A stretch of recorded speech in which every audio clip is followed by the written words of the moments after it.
3200 এম্পিয়ারের ACB. আমাদের এসিবিটা problem দেখা দিয়েছে। এই এসিবিগুলো কিন্তু যখন অফ হয় তখন পুনরায় আবার চার্জ করে রাখে অটোমেটিক, যাতে পুনরায় অন হওয়ার জন্য। আর আমাদের এটা কি হচ্ছে, চার্জিং মোটরটা প্রবলেম হয়েছে, তার জন্য অফ হইলে অন হওয়ার জন্য যে চার্জ হবে সেটা কিন্তু একা একা হয় না, তখন ম্যানুয়াল চার্জ করে নিতে হয়। এখানে আমাদের যে এসিবির মোটরটা পুড়ে গেছে সেটা কিন্তু শুধু মোটর বের করা যাবে না, তার সাথে মেকানিক্যাল সাইডটাও আছে। দেখেন সেটা খুলে নিছি। আর আমরা সেম একটা এসিবি থেকে এই পার্টটা নিয়েছি একজনের মাধ্যমে, যাই হোক সেম আর কি। তাই আমরা ওই পুরানটা যেটা পুড়ে গেছে সেটা বাদ দিয়ে এই নতুন যেটা আনা হয়েছে, ম্যানেজ করা হয়েছে পুরান একটা এসিবি থেকে, সেটাই আমরা সংযোগ করব। যেহেতু এই পাতটা নতুন অ্যাভেলেবেল না, তাই আমরা পুরাতন থেকে ম্যানেজ করেছি কারো মাধ্যমে। যাই হোক, এটাকে পুরাতন যেহেতু এসিবি থেকে খুলে নেওয়া হয়েছে, ভালোভাবে পরিষ্কার করে আর দেখে নিচ্ছি যে এটারও কোনো ত্রুটি আছে কিনা বা যাবতীয় কোনো প্রবলেম আছে কিনা, যেন নাট বল্টু সব কিছু ঠিকঠাক আছে কিনা। ওকে, সব কিছু দেখে মনে হলো কি ঠিকই আছে, কোনো সমস্যা নাই।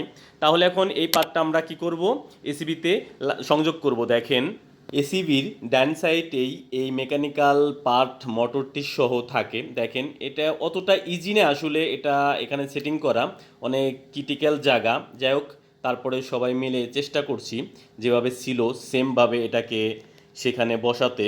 কারণ এই কাজগুলো কিন্তু অ্যাভেলেবেল করা হয় না, জাস্ট যেভাবে ছিল, যেভাবে আমাদের খোলা হয়েছে সেম এই মালটাকে সেভাবে লাগানোর চেষ্টা করা হচ্ছে।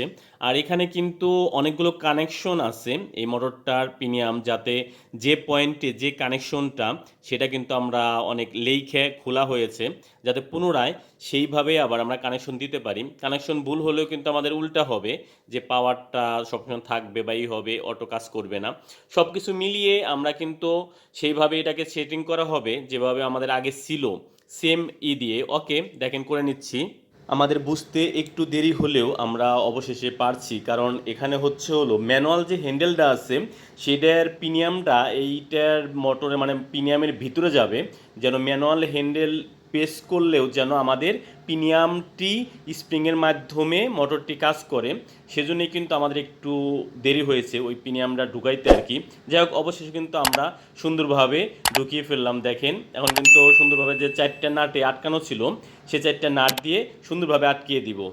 আসলে কোনো কাজই অজানা থাকে না, যদি একটু নলেজ থাকে বা একটু যদি ব্রেনটা ক্লিয়ার থাকে, যে দেখে আসলে এটা যেভাবে থাকে কীভাবে কাজ করে সব কিছুই কিন্তু আসলে দেখে দেখেই করা হয়। যেমন আমরা এই কাজটা করা হচ্ছে, এটা কিন্তু আমাদের কখনোই করা হয় নাই, সেজন্য হয়তো বা একটু দেরি লাগতেছে, কিন্তু আমরা সেইভাবে কাজটা করব বা পারবো সেই রকম ইতেই কিন্তু করা হচ্ছে। যাই হোক, অবশেষে আমাদের সব কিছু, যে এটা যে ভিতরের যে নাটটা, নিচের যে নাটটা ছিল সেটা সংযোগ করতে একটু কষ্ট হচ্ছে, কারণ অনেক হাত ঢোকে না, নাট বোল্টটা ধরতে অনেক ঝামেলা হয়, তার জন্য আমাদের একটু দেরি হয়েছে। উপরে তিনটা নাটে কিন্তু সুন্দরভাবে সংযোগ করা গেছে, নিচেরটাকে একটু প্রবলেম হচ্ছে, মানে সেখানে হাত ঢুকে না আর কি, একটি দিয়ে আর একটি খুব কষ্টে আর কি লাগানো হচ্ছে।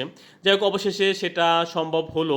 এখন আমরা এটাকে ভালোভাবে টাইট দিয়ে লাগাই দিব। দেখেন ওকে, আমরা এখন যেহেতু পুরান একটা এসিবি থেকে এটা খোলা, সেম কানেকশন সেম তারই কিন্তু সেমভাবেই সংযোগ করব।